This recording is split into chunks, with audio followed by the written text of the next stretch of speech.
All right, hey everyone. So here I am with Tomas, my fellow friend from he's another South American like me, so he's from Argentina actually. In case you're curious to hear us speak in Spanish, we just did an interview for his channel about language learning and space repetition, Anki, and all this cool stuff. So definitely check it out. But now we're gonna be expanding on those topics and talking further about stuff. So yeah, here we have Thomas. Thank you so much for being here, man. And if you can introduce yourself real quick, and then we'll get started with some questions. So go ahead. Yeah, sure. Okay. Well, thank you, and I'm very excited to chat with you. So, who am I? I'm Tomas. I have learned English as a second language, then French, doing an exchange in Belgium for a year, and I've learned German immersing. I actually have learned English immersing too, but it wasn't deliberate. It just happened. Yeah. But German, I geeked out and find a lot of ways to learn it. Nice. Yeah. Well, so you mentioned you speak French and German and English. So I'm really curious. Obviously, your English is great. I'm really curious to know what is your proficiency level both on French and German, just to give us some context. Yeah, that's a good idea. So I have a C1 in French and a B1 in comprehension of German. But it's a long story. It's a long story how German works, but yeah, that would be the simplification. Nice. Wow. Yeah. I mean, I didn't know you were so good at French. That's awesome. So, yeah, let's start maybe with French, just to understand. So, for people that are new to my channel, to Thomas' channel, and you might be curious about what are the methods that we really advocate for. Thomas, would you mind explaining a little bit about how immersion works and what do you believe in when it comes to the best way to learn languages? So, yeah, give us a bit of an overview for now. Okay, so immersion, I think, is what we all do when we grow up. That's the way we are wired, I think, to learn a language. And there's a myth that if you are a kid, if you are an adult, you can't. Something in your brain changes. Like, people thought that new neurons couldn't grow up when you were older.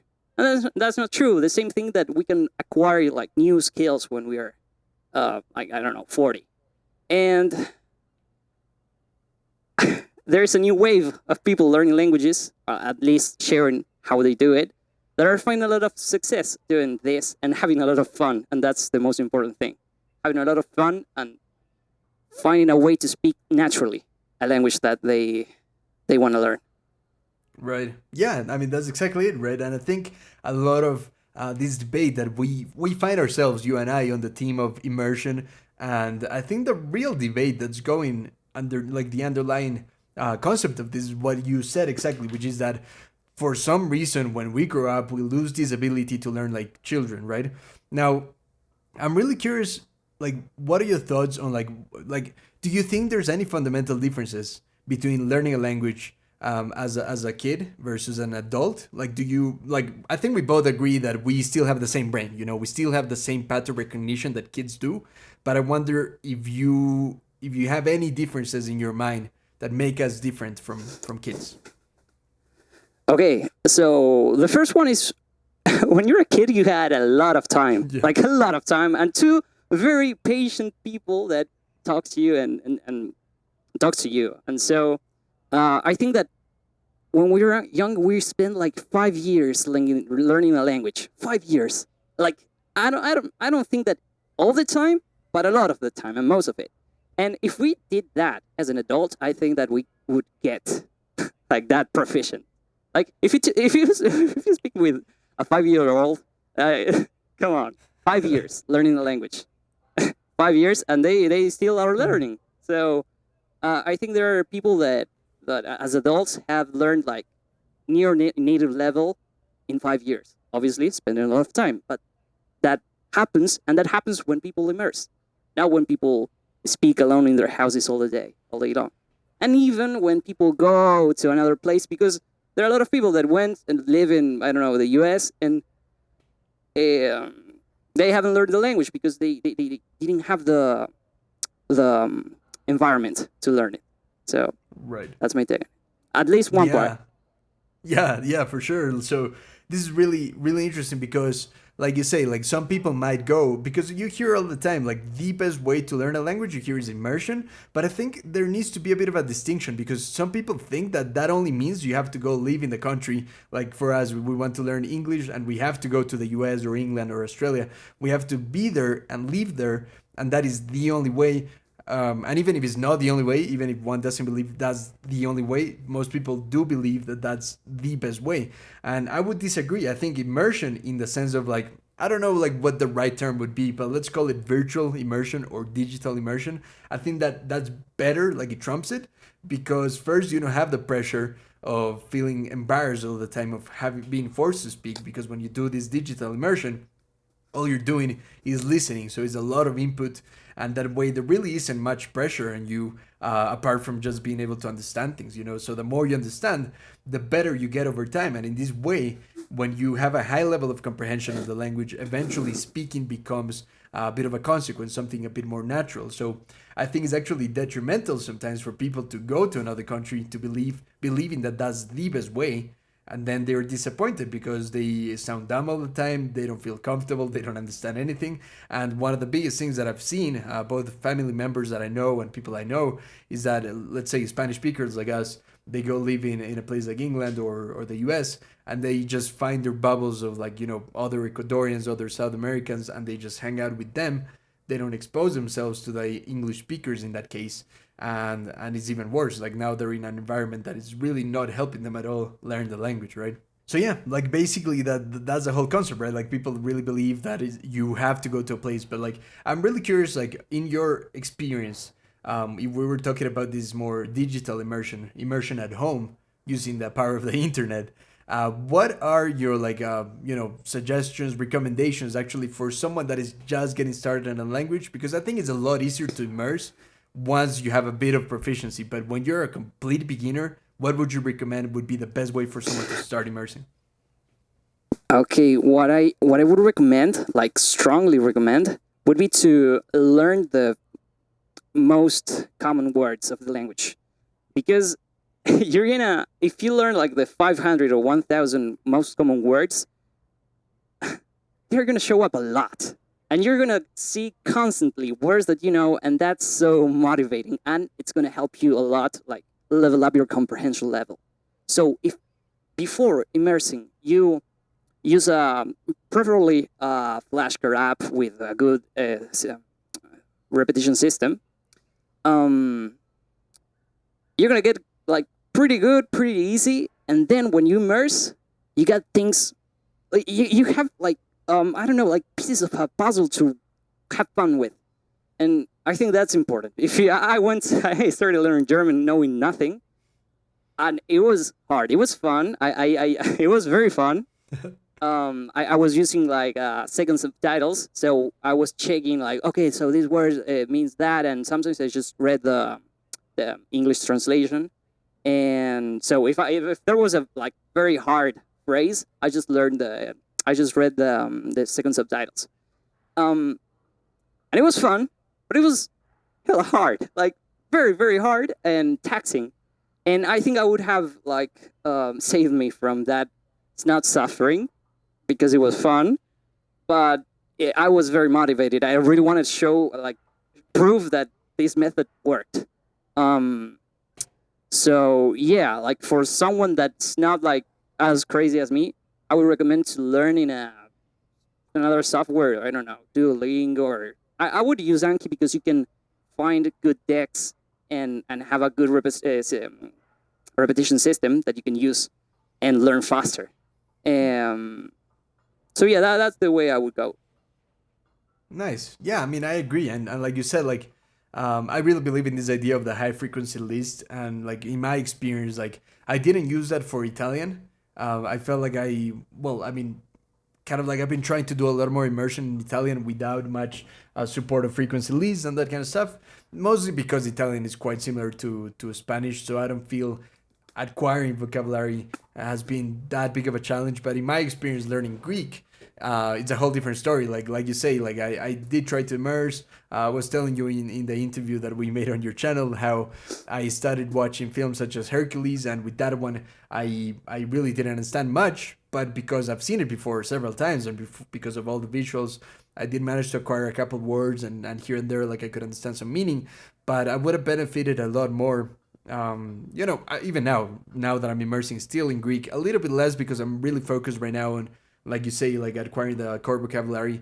So I got a really nice list of 2,500 words, the most frequent 2,500 words in Greek. And now that I'm really using Anki for those, I feel like I've really grasped and I see those words so much more often whenever I immerse. And it's just a great feeling, like this great feeling of like, okay, I know that word is in my flashcards. And if you just stop and think, it might come instantly. Sometimes it takes a bit longer, but it's somewhere there. And the more you use your flashcards, the better they will cement in your brain over time, right? So yeah, like you say, like I think Anki is definitely the best way to go about it, just because of how extensible and powerful it is, how customizable. But yeah, it's definitely not that intuitive for people to use. So like for someone starting in Anki, what would you recommend is the best way to get started with Anki? Like maybe what was your experience? What would you recommend, and so on? I would recommend like finding one type of settings to put on Anki that work. Like mostly always work. Use that and then find a core vocabulary deck that has images, audio, and example like sentences. And you're gonna have fun. Like you're gonna have fun. You're gonna like the deck must be good. Like if it's not good, the deck you won't enjoy it. And I think that there's a lack of good decks going around. I would like to. It would be incredible to have like accessible decks that a beginner could like get and learn. Oh, the 1,000 words like that exists in English. There's 4,000 most common words and shared decks in Anki. Um, Yeah. and I use that. I use that for my students, and like it worked. It worked. But yeah, it could improve way more. Right. Yeah, for sure. So like when it comes to like using shared decks, in my experience, like I was always using shared decks for like the other languages that I believe I didn't manage to get. I have a video on this how I failed at Esperanto, Latin, and Tokipona. These kind of like artificial languages, Esperanto and Tokipona, and then Latin again, another language that doesn't really have much content around it, like particularly modernly. Like there aren't that many dubs of films and shows in Latin, for instance, and obviously there aren't any in Esperanto and Tokipona. I mean, maybe very few kind of fan made stuff, but either way, so like for those things, I really did struggle to find really high quality decks. So I kind of used anything I found, and like if I think of Esperanto, I did find like one that was kind of decent. But then what I've realized now learning Greek and now being a heavy user of Anki with Greek in particular, I still use it for Italian a bit, but particularly for Anki, I do find that it's a much better experience to either make your own flashcards or, well, I mean, I think there's three options, right? Make your own flashcards, um, buy a deck, so like something that's paid that you can have a bit of a guarantee that is a really good quality deck, or get a free one but modify it heavily. Even if you get a paid one, I still think it's good to modify it heavily. Because yeah, in your interview you were actually talking about the value of having personal connections to the words and the sentences. So actually you asked something really interesting in your interview that I wanted to follow up now, which is like what happens to words that aren't very visual, that you actually use the example of freedom, right? Or liberty, like yeah, let's say freedom, because it's really nice to be able to have a flashcard. Like here, I have a couple of flashcard examples. We might talk about more about like paper flashcards in a bit. But yeah, this is a blank flashcard, and if you have the word, let's say, I don't know, like bottle. So like here we have a bottle. If we have like maybe let's say you're trying to learn Spanish, right? For the audience at home, right? So here you have botella, and then on the back, you because it's such a visual concept, because it's a noun that is very visual. There's obviously verbs like running that are also very visual. If you have botella and then you see the drawing or an image of a bottle, that creates the connection in your brain. Be like, oh, okay, yeah, I know what this is. I don't even have to think in English. This is a bottle, but botella means bottle because of the image, because of the association that you have with the image. But what do you do? What do you advise when it's a concept such as freedom? So, like, what would you do in such a case? Well, Well, in such case, it's easy to imagine like to put the Statue of Liberty. Like if you got Google, you can get it. Like Right. there are a lot of symbols that you can use, like visual symbols. Another thing that I really like to use is to split up the word. So libertad, I don't know, Li from I don't know, a Chinese guy. I imagine a kung fu Stanley, say someone like that. Like, and Bertad, it's kind of hard. Berta. Well, if you know someone that's called Berta, you can use Right. that girl. So you put a Chinese Berta down, and that may work. So, I use that a lot. Like Really. the just the taking the word and splitting it up and trying to give meaning to each part makes it way easier to learn. Like carrot. Well, I know German and hot is rojo. It's red. I'm mixing languages. So I can use a red car, and that's carrot. Like, and like that, I could like make a lot of connections and make those words meaningful. And that's what. And focus on those words and those parts. It's not the same as reading it like fast and then going for the translation or whatever of the image. Yeah, wow. I mean, I love that. That's really good. Breaking words apart and then making associations that might not make sense like by themselves, but because you have your personal experiences and you create those associations, then it's a lot more sticky. I wanted to show you this, which I actually did show on your interview, and this is something that I've been working on, which is kind of like a paper-based system, flashcard system. So Anki, but on paper, right? So like physical flashcards. This is a Greek letter and how it's said. So this is gamma and so on, right?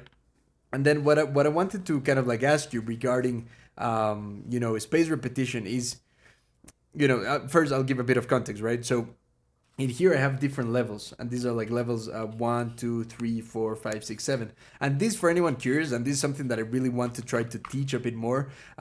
This is called a Leitner box or a Leitner system, and I kind of came up with this design where it's kind of vertical. Like I was showing you on your channel, you can modify the spaces in between. This is kind of like a first prototype, but I do want to 3D print it and make it a bit more, professional and so on, and hopefully sell it or teach how to make one.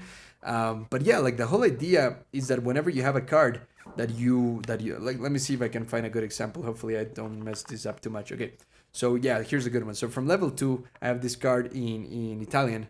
It's not focusing too much, but is notare.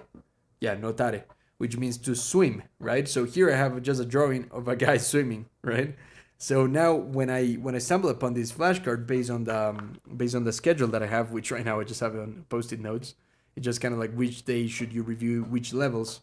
If I see this word and then I know it, I know that notare means this action. Ideally, I wouldn't think of like swimming in English, right? Or nadar in Spanish, right? I would ideally just look at this drawing, get the concept, and say, yes, I got it. So then I pass it to the next level from 2nd to 3, right?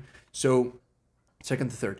But the idea of like this, of doing it in paper, for me at least, I think it really helps you understand what is going on with Anki, what is the actual algorithm doing, and just understanding like this space repetition idea. And I guess my question to you is kind of like, do you think that Anki's space repetition system is something that a beginner can grasp? Or like perhaps maybe a better question would be like, how did you start understanding what's really going on with the algorithm, and how do you recommend people start learning it based on your experience?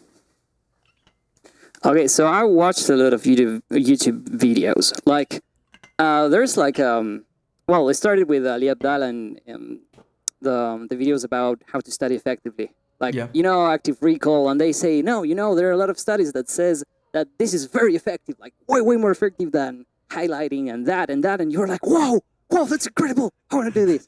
And so I started believing it. They show the forgetting curve. It was like, oh, Yeah. look at the curve. It's oh no, it's less steeper. Oh wow. And there was like a mix of exposures, and then I watched all the Mad versus Japan videos, and it was like, course. oh man, come on.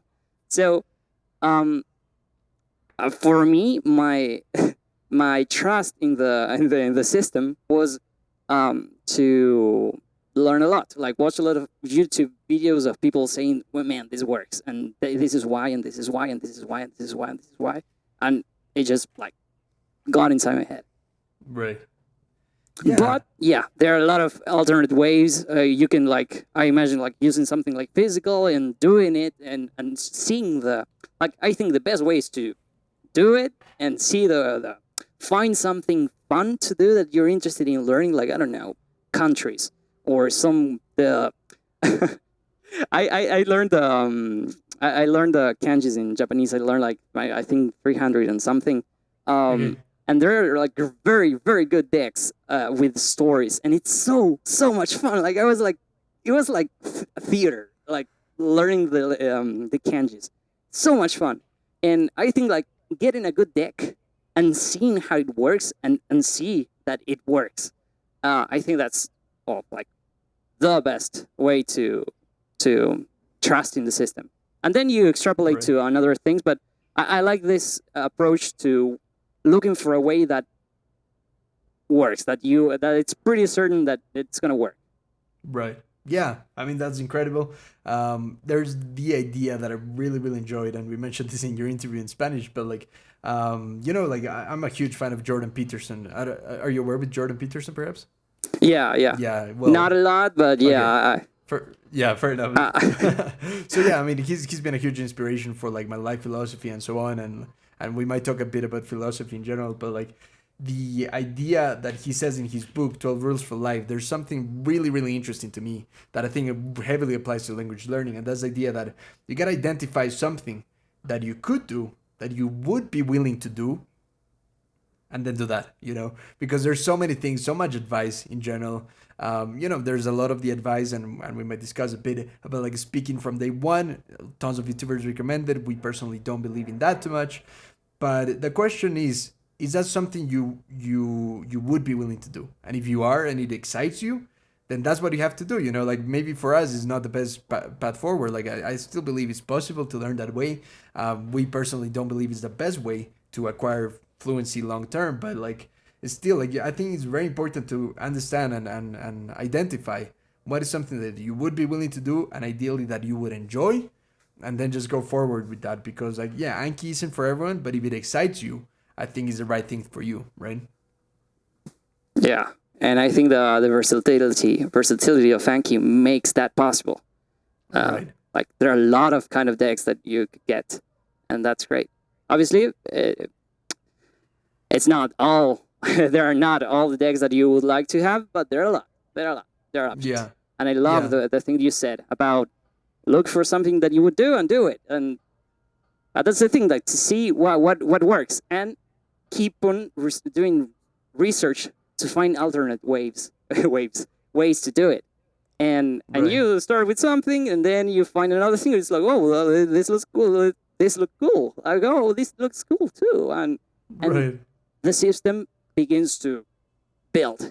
So you start with something, and it starts to getting complex, and then you you end up doing very weird things that work. Right, exactly.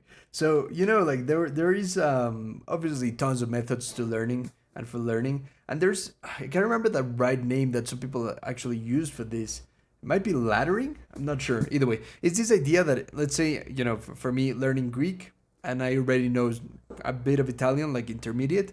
Now, what would it be like, or would you recommend to learn Greek through Italian in my case, or for you that you're very good at French and say you want to learn, I don't know, I'm just gonna say, let's say, Japanese, right?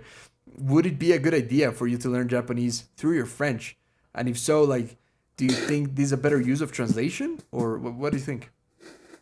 I actually did that. I You did that? learned German through English. Yeah, I did Right, because right. it was way similar, and as it was more similar, it was easier, like faster, and Yeah. everything made more sense. So yeah, I think if you use translations to understand what it's happening, I think it's a good idea to look for the language that it's the most similar to it. Right. Okay, that's a great point, because like this is something that when I first started with Italian, perhaps a year ago, a year ago I started really using all the common apps. I actually use Busu quite a lot, for like a year, similar to Duolingo for anyone that's not familiar. Just tons of exercises, grammar, and so on. Well, and then I kind of realized I find grammar quite boring. And for me, immersion is way more fun. Now I just watch tons of content in Italian, and it's really fun. Just time passes, and all of a sudden, like a month after doing tons of Italian, I already feel like, wow, I understand a lot more than I did last month. So that's a great feeling. But actually, this theory that I had at first, that I think I might need to correct it. Right now with Italian, I try not to use translations too much. It's like what I was showing with the example, if I can find it again. Yeah, like the nuotare, which means swimming, is just a drawing instead of the translation. I think that's a good method, especially when obviously when there's words that are quite visual, like swimming, running, jumping. Um, but yeah, like you can't always use an image for everything. So like translating, I think, becomes a necessity sometimes. And if anything, is the advantage that we have over kids. They cannot translate because they don't have anything to translate to other than thought, which we'll talk more about. I need to write it down. Thought is super interesting. But thought versus language. But either way, so the idea would be like, for me, when I started learning Italian, I had this fear that I really didn't want to speak a Spanish, which is my native tongue. I didn't want to speak a Spanish-sized version of Italian, like Spanigliano. Yeah. So because I really wanted to avoid mixing Spanish with Italian too much, what I started doing is learning Italian through English. And I just don't know if it was a good idea or not. I kind of stopped doing that. I now try to just learn Italian directly without translations. But whenever I use a translation, I actually do use a translation to English. But because Italian, I have the advantage that it's quite similar to Spanish. What would be your advice? Like, I'm honestly not sure what I should do. Okay, so we gotta touch the idea of thoughts and language. Yeah. I think that when we speak as native Spanish speakers, when we speak Spanish, what we are very good interpreters. That's the word. Yeah, it is. Interpreters. Okay, so we are very, very, very good interpreters of our native language. And when we learn another language, what we start to do is, I think, and if we use translation and when we try to speak, is use the Spanish have the thought of, I don't know, dog, and then translate it very, very quickly to Spanish, so perro, and then translate it to English, to dog. And if we use Spanish to learn English, we're gonna do that process. And when in the case that you used English to learn Italian, what you did, it was the same thing. You're a very good interpreter of English, so thought, English, and then Italian. So I think it was mostly, I think it's not the same thing, but it's kind of the same process. Right. I think it would be better to learn Italian for Spanish because it's very similar and it's going to be easier to mix things and grammar and everything. But I don't know what would be the high level differences, or it's very hard to measure, but that's what I think. Yeah, no, that's a really interesting concept, and in general, I guess my reasoning was like mostly the priority was not to mix Spanish with the Italian, but I think perhaps my Italian is good enough right now that perhaps that wouldn't happen too much. And yeah, I mean, obviously when I come across a concept or a way to phrase a sentence in Italian, and I try to convert that to English, it is like a bit more difficult. It's like, what's going on? But if I do it in Spanish, it's like, that's the exact same structure. So yeah, I guess maybe a mixture of both. My logic for using English was really this idea of not mixing it up with Spanish, but perhaps that's not that big of a problem. I mean, obviously Italian wouldn't affect my Spanish because it's my native language, or at least not as much. But perhaps my Spanish could interfere with my Italian. And the problem with Italian really is that there's so many words, like idea, which is also the same idea in English. That is the same in Italian, idea. And I'm like, that throws me off really weird because I'm like, shouldn't there be a separate word for this idea? And those things are really confusing, I guess, for anyone really learning Romance languages like Portuguese, which is something that maybe one day I'll learn, very similar to Spanish, like at least vocabulary wise, the pronunciation changes, but like it's still like so much shared vocabulary and cognates, which are like words that are the same across languages. But yeah, I really want to expand a bit on what you were talking about, like this thought process, right? And you're probably familiar with, and I got this from Matt versus Japan, and he quotes a book. This idea of we don't think in language, we think in what this other author calls mentalese, what I call thinkish. It's like the language of thought. And it's really interesting because most people really ask, and I've had this, like, as I gained proficiency in English, and as I managed to speak English without going through Spanish, so like it's thought English versus thought Spanish English, at least for the most part. But yeah, people are really interested in this idea of like, do you think in English? Do you think in French? In your case, in German? But we think in Yeah, thought, right? And that is a revolutionary idea, right? Like we think in thought. it So is. yeah, Yeah. like expand more on that because that's a really interesting topic. Yeah, I was blown away when when I realized that, like, Right? when I understood that. Yeah. It was amazing. I was like, whoa, wait, what's happening here? I was like, okay, so when I think about, I don't have an example. It happened like way long ago, but it was no way, God, a year ago. Yeah. But it's very interesting how that like made me think about language learning and how this is a take I have on language learning. I think that if we learn, I don't say like through translations, but using translations, there's not going to be a problem because our brains look for the path of least resistance. So if we learn through English through Spanish, we're going to start at the beginning, like we're going to use English and then go to Spanish and then thought, but then it's going to be like not very efficient. So you should your brain skips the Spanish in the middle and it sticks to all the thought. And that's what Right. I think of it. The other thing Yeah. is, that's when we are understanding. But when we're producing a language like speaking, that's there's a problem there because we start to invent a language, and as we don't know what sounds natural, and we need to say something, we make it up, and then we make that language natural to us, and so we confuse our intuition, and then we don't know what feels right and what feels wrong, and so we can't correct ourselves, and so we live in a bubble of new made language.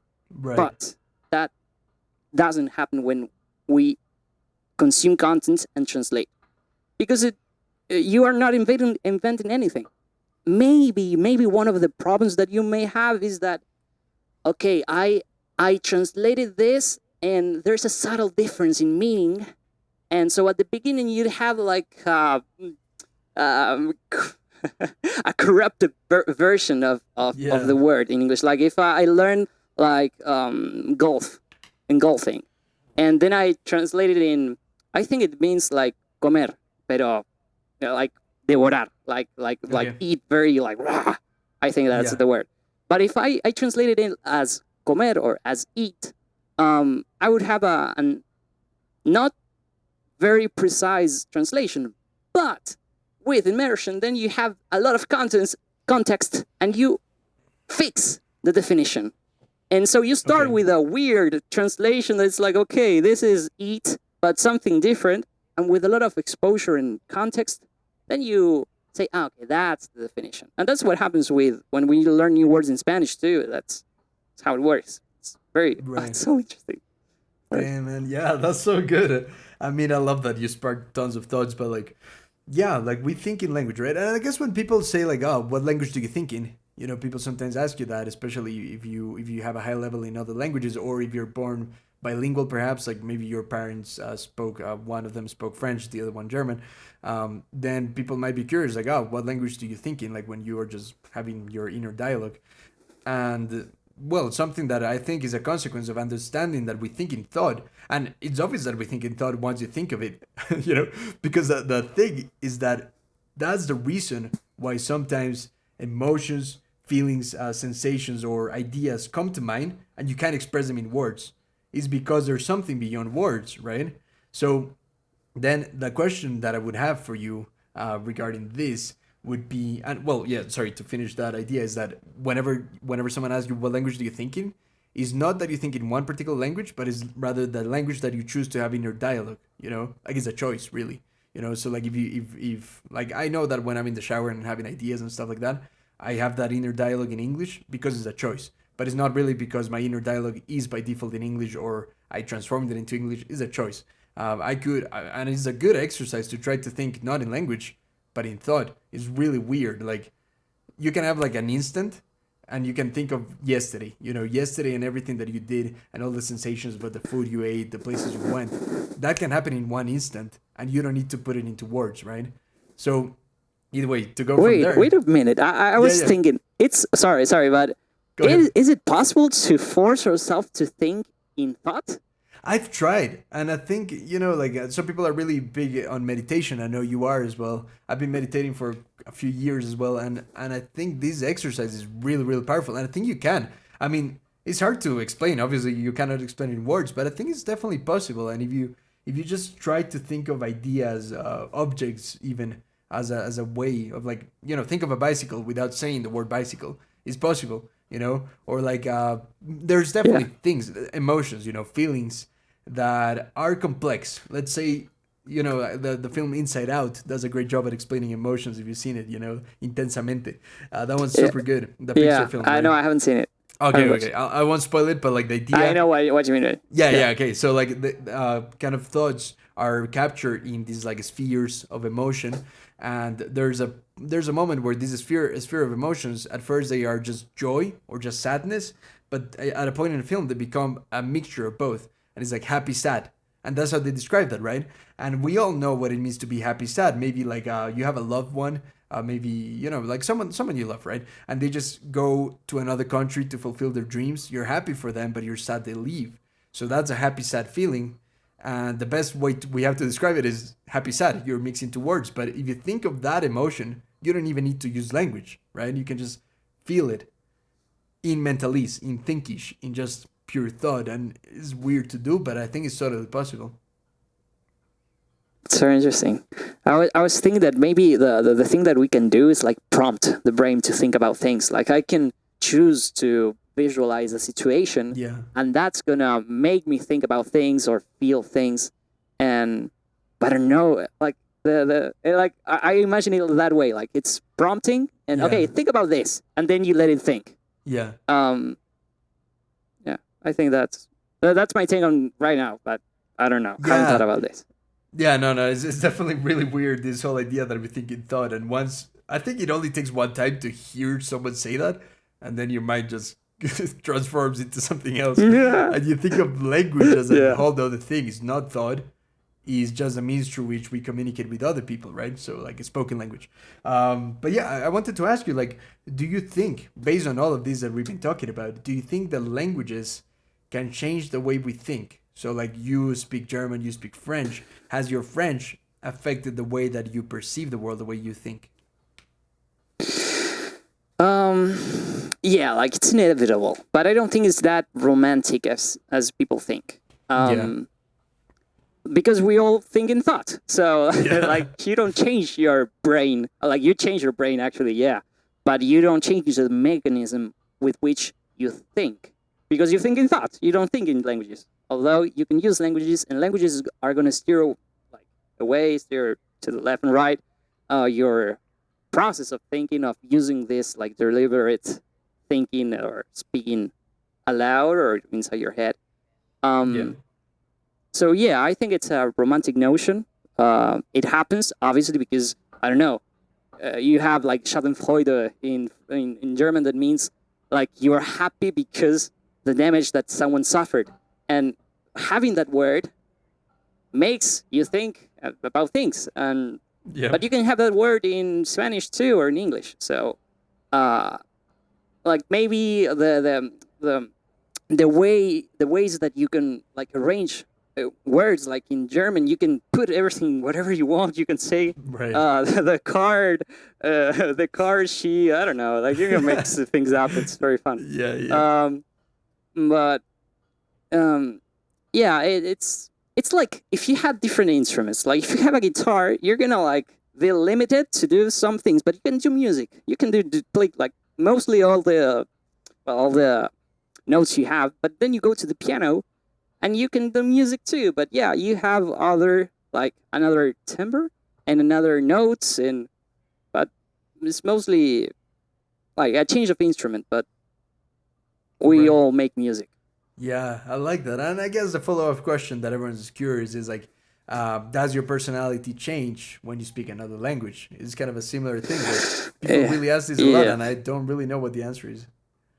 Yeah. I think it does. It does because we make. I now I have a character that I think like I was thinking about that. Like I'm Yeah, acting like very different than when I was speaking Spanish. Like yeah, I don't know why, but I built a weird, confident kind of way of talking when I speak in English, right. which I didn't have when I was speaking spoke Spanish. And I think it's a thing of habit. And it's fun. It's fun because I was like, come on, why don't I didn't speak like that in Spanish. Well, Interesting. that's but yeah, I also there's as I haven't talked with a lot of English speakers, um, I I didn't have the innovation to be whatever I want. Like I built my personality in English, um, Right. um, and I have some experiences from the past of I don't know me being shy and with Spanish and habits, and I think like Yep. yeah, learning a new language is it's not starting from a blank slate, but it's like when you meet a new person, like they don't know you, so you get another chance to build yourself up differently, but not wholly, Yeah. but different.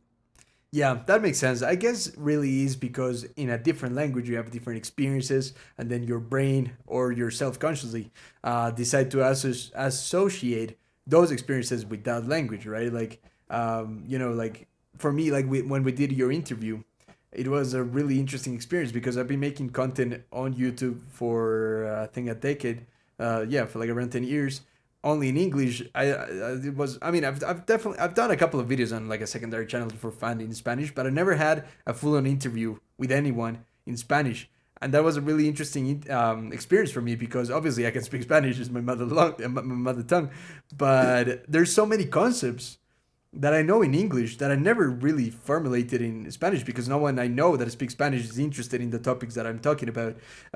You know, Mm. so like whenever I speak about like comprehensible input or immersion, those kind of things. Whenever I try to formulate those in Spanish, I never learned them in Spanish, so I have to do an instant translation in my head of those concepts.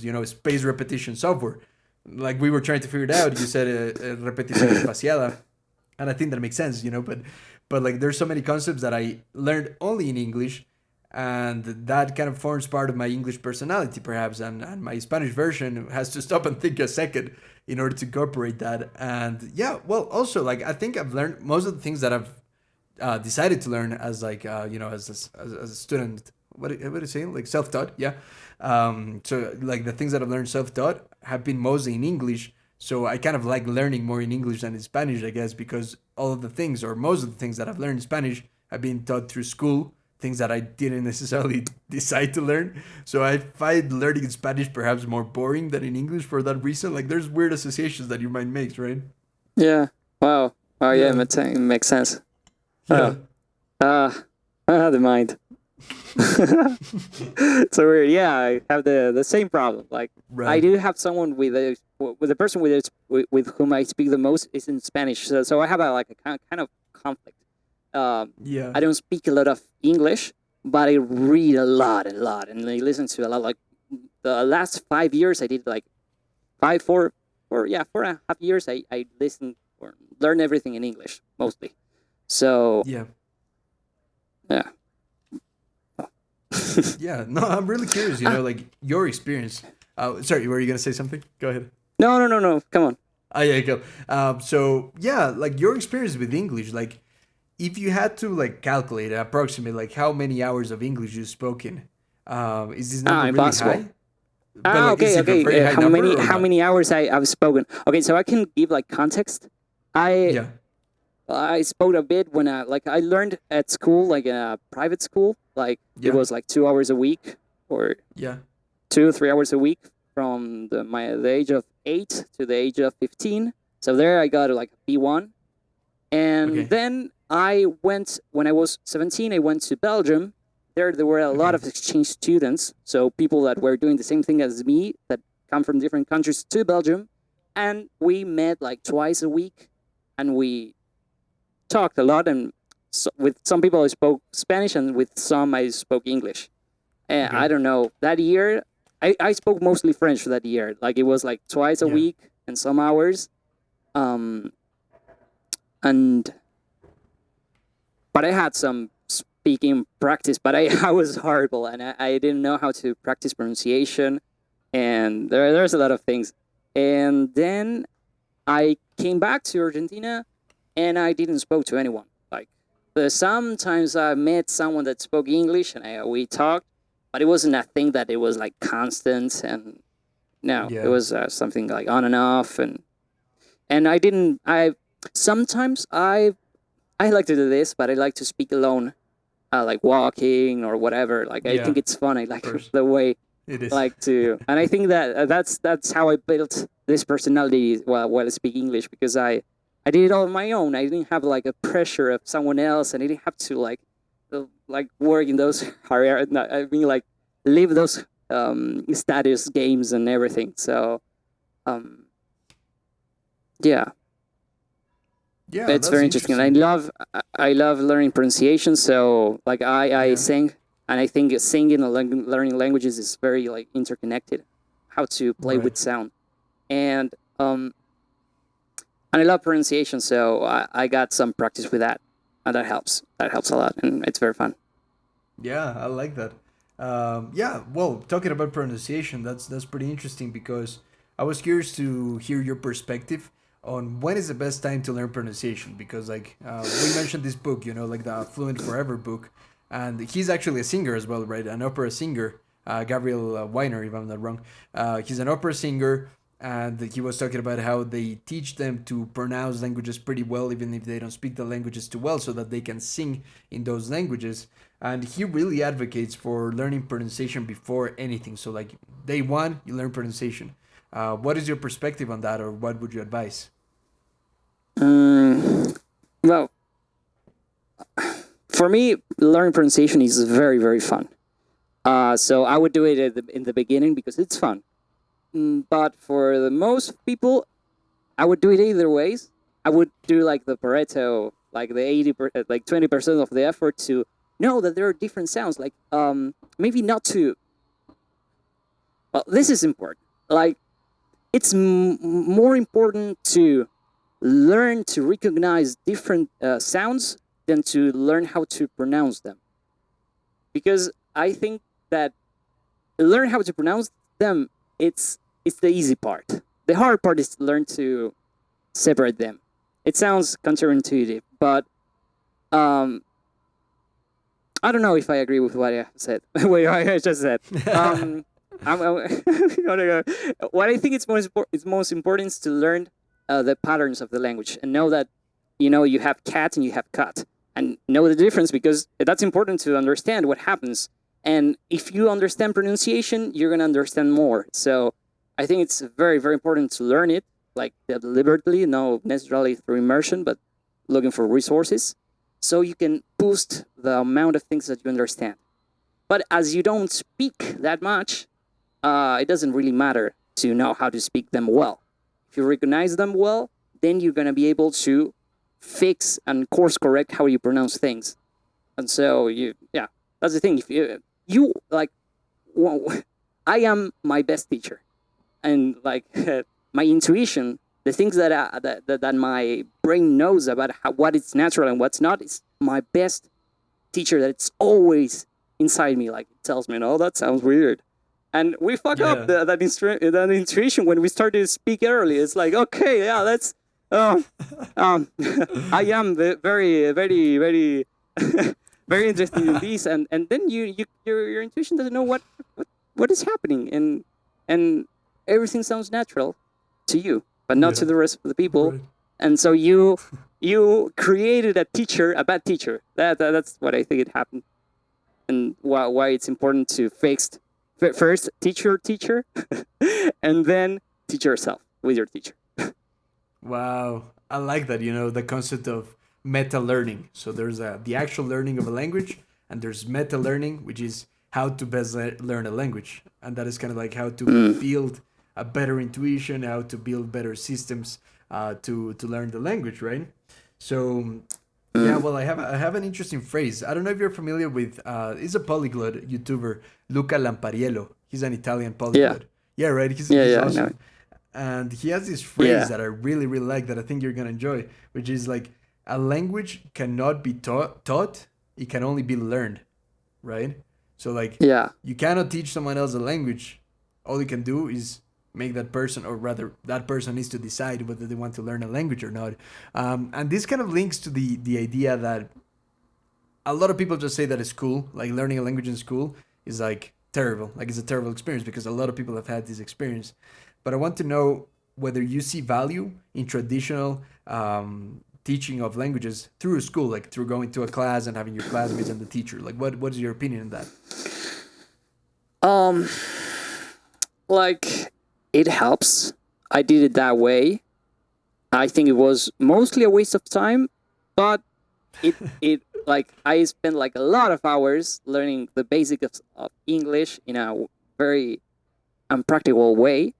But I did have my foundations to then listen to things in learn things in the internet. So like even though it wasn't practical, it was the only way I had. And thanks mom and dad for taking me to those lessons. Um, but yeah, today like I went to an I went to to Belgium. I was there for a year. I had school for 7 hours, and I didn't know anything. I just did like 3 months of Duolingo before going. That was the only thing I had. And Right. also I had Spanish and English. That helps, obviously.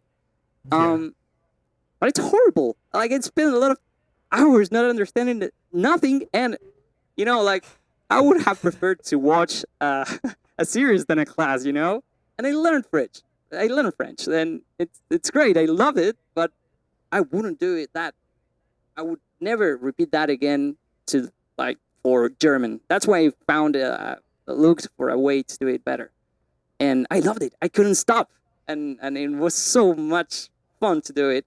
And yeah, it depends on the like for that moment in that time. That was my best option, and that's why I learned French, and it was a great experience. But if I had to choose right now, I wouldn't do it. I wouldn't go like first like head on. I don't know the expression, but I wouldn't jump straight to the pool, um, into the pool of I don't know Germany.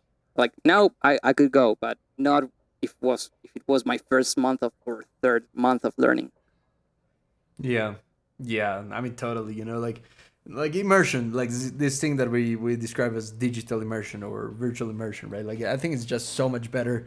I mentioned this phrase before in your interview, with like that the fact that we have 2 ears and one mouth, so that we can listen twice as much as we speak, right? And that concept I think is incredible in life. Like it's better if we actually pay attention when people speak rather than always formulating what we're gonna say next, which happens to all of us, obviously. But like in language learning, I think the lesson from that is really that it's way more important to understand the language than to speak it poorly. I believe, like it was this example that I was giving you earlier, and like if I go to Greece right now and I don't know much Greek yet, you know, and I just can say like poselene, which means like what is your name? What is your name? Right? And people tell me their names, and then they start speaking in Greek, and I don't get any of what they're saying. I'll look stupid, and I'll be kind of disrespectful. Just I'm the one talking. Like I'm only gonna say the phrases I know. Where's the bathroom? How are you? Like like things like that. And then I don't Yeah, really know how to listen to people. So developing the skill to listen to others, in this case, in the context of language learning, I think it's way better to really be a good listener, to be able to understand a high percentage of what others are saying, even if what you can say isn't great yet.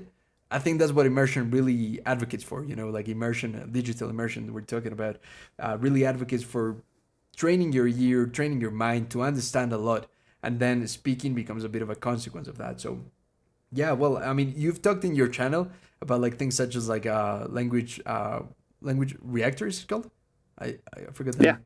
Yeah, I got the name confused. Language Reactor or Migaku, which is really, really good. Thanks for introducing me to Migaku. That was awesome. Yeah, man, it's so good. It's so good. But for those that are not It's familiar, incredible. yeah, right? Yeah. Like, for those that are not familiar, can you explain a bit, especially, let's talk a bit about language Reactor, because that's the basic thing. And if you want, expand a bit on Migaku. Okay, so I'm gonna explain through my story. So I learned German in February of 2021.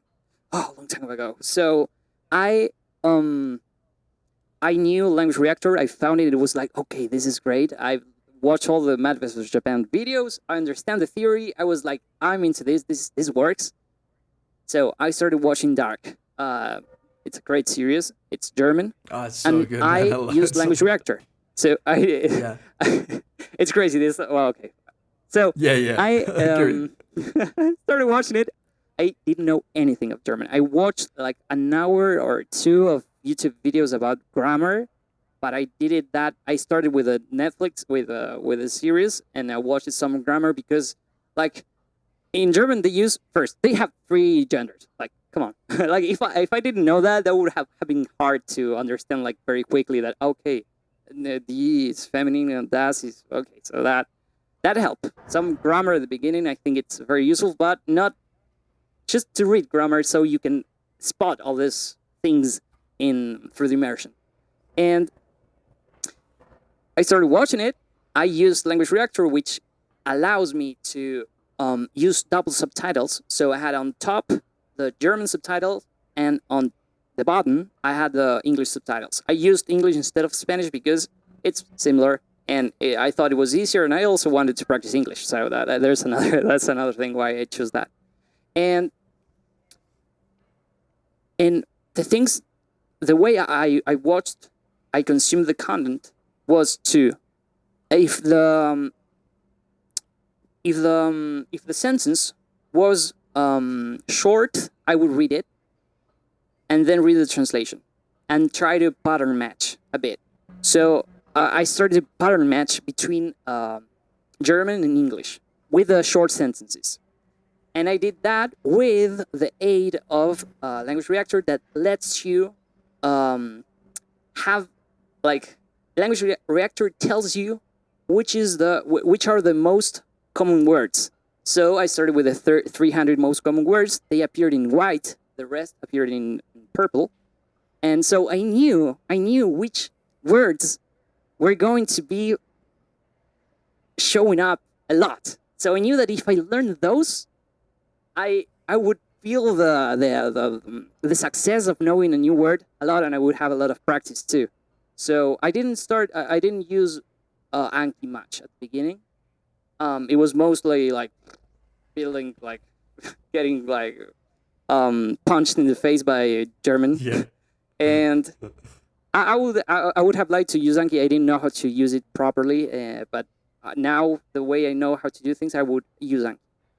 But coming back to Language Reactor, I use the most common words, and if there was a long sentence, I skipped it and read the English translation. I would go and watch the series and connect with the characters and understand everything. I understood everything. Like I could follow all the plots. It was new to me, so it was very compelling. It was like, whoa, everything was happening, and it was like so excited to watch it and continue watching it. I got like hooked up. I was addicted to watching it, and that's great. It was like, come on, what's happening? I'm wanting to like watch, like do things in German while I don't know anything about German. It was like crazy, and I was like so stuck. Yeah. It was a blast, and so I did that, and I finished Dark, and then I kind of switched gears and started using more Anki and doing things a little bit different. It was like the first experience, but Language Reactor, I used their Language Reactor, and it was great. It was beautiful. Nice. Wow, man. I do have a question on like because I use Language Reactor too for Greek, right? And I had a question like what is the best I really like your advice on even skipping the long phrases because I kind of stop for every single thing, and it becomes a bit boring or like it just cuts the story. Like sometimes I'm hooked. I found a really really nice, like a few very nice Greek short films, because there isn't as much content on Greek as there is on like Italian or other languages. But I did find some really cool short films, and I kind of stop all the time to see what's going on. But like the method that I was doing right now, and I would like your feedback on, is what I was doing is I would listen to the Greek while reading the Greek, pause it, read the translation in English, and then go back and re-listen to Greek without the translation. But it kind of consumes a lot of time, So I wanted to hear your feedback on that. Okay, I think it's one of the most important things is to do, well, the thing that you said, do what you want to do, where you're um, disposed, it's not disposed, but what you would like to do. And if you like that, you do that. And it's great. Like, it doesn't matter if, Yeah. if it's slow. But if you feel that you're losing time, I think there are better alternatives like skipping subtitles and just reading the translation and keep on going with the series. And going like if there were like in a sentence like two uncommon words, so two words in purple, I would skip it too. I would read the translation. So I was also having like rest time. That's very important to have rest time between, like, learning a language is very time consuming and energy consuming. The most important is the energy consuming part, and to have rests and to start using your native language or a language that you are used to keep on watching the film. It's a rest. You're like there, like, oh yeah, this is good, and then you recover and then you focus again. And I think that's a very important approach to language learning. To not go and blast a lot of energy and say, oh, I'm going to learn everything, because we burn out. Yeah, no, I mean, what you say is really cool. Like, yeah, like I didn't even consider kind of skipping some sentences and just like reading the English subtitles. But yeah, I mean, I think it makes sense. My reasoning was like, I don't want to cheat, or I don't want to get used to just reading the English subtitles because I know that won't help. But like a follow-up question regarding sentences and Anki is like sentence mining, right? I'm curious how much of sentence mining you've done, and depending on that, I'll ask you some other things. But like, what do you think of it, and have you done it?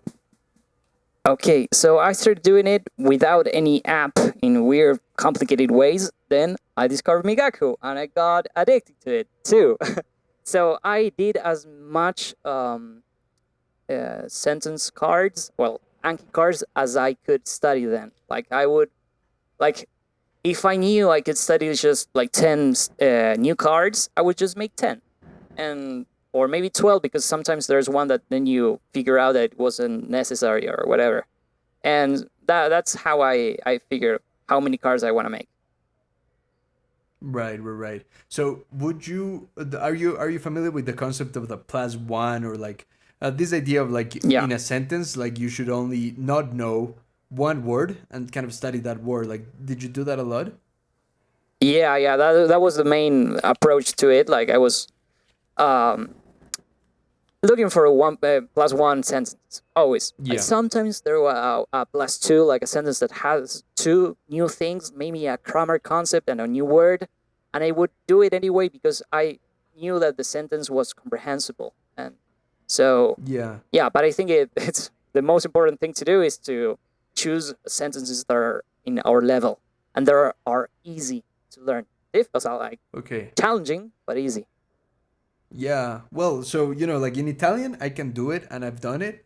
But I'm really curious, like, what's your opinion on like something that you're a complete beginner at, or very beginner? Like in my case for Greek, I don't really feel like I'm ready for sentence cards. I do have like vocabulary cards with an example sentence in the back, but even in the example sentence, there's like 5, 6 words that I don't know. So I don't really know how I can find sentence cards for sentence mining where there's just one word I don't know, because in my case I don't know 5 words. So what would you advise in that situation? At the beginning, I would start off by making vocabulary cards, because if you don't have vocabulary, like the sentence doesn't are too far off your level, so they don't help. And it's like vocabulary cards are very good. Good. The thing is, like, when we are more advanced, is very useful to have context and learn things with context and grammar and everything, because that's very important. It's not necessary, but it's important. And Okay. I wanted to make a aclaración. I wanted to To say clear it something. up, yeah. Yeah, Clear yeah. something out. That is that at the beginning I would start. This is something that you're gonna come up with. That is, when you get the level, it's best to use sentences. But sentences, with sentences, you begin to pattern match and know the words you're learning with the flashcard, because you know the context of the sentence. So I think that it's better to first create a sentence card and then transform it, like convert it to a vocabulary card. But it's great to use a sentence first. It's way easier because you have a lot of context, but then you have to strip out the the context. And Migaku, you can do that with Migaku. You just change the sentence card to Yeah. vocabulary card. Yeah, well, I know what you mean. Like, yeah, with Migaku, or you can have like these. I forgot what they're called in Anki, but it's kind of like these. Like you put that double bracket thing, and then you put a hashtag, and then you put the name of the field. It's kind of hard to explain, but you can make like conditional formatting, I think, or like conditional cards or something like that. That if there is a field where you put some content in it, let's say an X, which is what I do, then it becomes a sentence card. If it's empty, it becomes just a vocabulary card, right? Yeah. Yeah, Okay. yeah. So You don't need Migaku. You can do it. yeah, yeah, there yeah, are yeah. like card templates that do that. So yeah, that's definitely I've been really interested to teach people, to make a course on Anki that I'm working on right now, to help people like learn these things, because I don't think it's obvious, and especially on YouTube, it's kind of hard to find good tutorials or someone that would treat you as a beginner. Everyone's like, oh yeah, do this, and then move on, you know. So yeah, I mean, like for you learning Anki, like what were your resources? Just YouTube? Anything else? Yeah, YouTube and other like medical blogs and things, like all the people that used and also people that Yeah. use the Super Memo. There are people that use Super Memo for a while now. Like, that's an old app, Yeah. and they experience a lot of things. So I like also inspired in the ways I do things with what they learned. Yeah. And well, you mentioned that you use Anki for other things. Do you think using Anki for language learning is very different for using it for other things, or pretty much the same, you know? Oh, so it depends. Like if you like Anki's for memorizing, like mostly. Yeah. But you can use Anki also without active recall, so without testing yourself. You just use it to you use it to profit from the algorithm, so you can review things that you care about without testing that you learned them. So Without the I back of the use card, Anki. right? So, sorry, just What? to kind of Sorry. explain that idea, like, so space repetition, so like having a system to be exposed to ideas without having to do active recall, which for anyone that's not familiar is flipping the card, right? Having that test of like, what is this? It's that. So that's pretty much it, right? Just clearing that for anyone that is Yeah, confused by thanks. all You these know terms. that very important. Yeah, yeah. Yeah, yeah, Carry on, totally. sorry. So I use that for everyday things. Like there are things that I don't want to forget. That it's very common for me to have an idea that it's so incredible that changed my life for a day, and then forget about it. Oh, and maybe it's like I wrote them down, and I had places where I wrote them down, but I didn't have a system to review them, so I forgot either way because I had a lot of notes that I never read. So I started to use Anki to have those notes there, and I have I don't use it um like front and back card. I don't flip them. Like I flip them because it's Anki, but I have everything on the front, and Yeah. and I use the algorithm to make me able to remember everything that matters to me without like memorizing them. But when I review a card, that idea pops into my mind, and I can work with it. I can encode that with my life experiences from today. And sometimes there's an idea that I found like 3 months ago, and I was another Tommy. I was another man, and That's a weird phrase. But now I program that idea to collide with me in the future, and that collision has has become become something very incredible. I came up with very important ideas for me, and I have remembered a lot of important things for me, and that's important. Wow. That's really good, man. Okay, I mean that's just incredible. But if I keep going on that, like we're short on time, so I'm not gonna carry on. Maybe just one final question, which would be like, when you review your Anki cards, do you do them all under one main deck, meaning that everything is a sub deck of just one thing, so that you can, let's say, kind of like really shuffle every single topic into just one review, or do you divide your reviews in several decks and kind of like review things by topic? Yeah, I have a main deck that's the thing that I study always. Like I enter the main deck, but that deck have sub decks, and they have different algorithms. So some Yeah. things are first priority, some things are second priority, and they have different schedules. So sometimes I add an idea, and then when I see it for the first time, I send it 6 days into the future. So Wow. Yeah. it's if I have a lot of ideas, I just change the scheduling and I make it like bigger, and Yeah. I'm always being able to review everything, and it's beautiful. Man.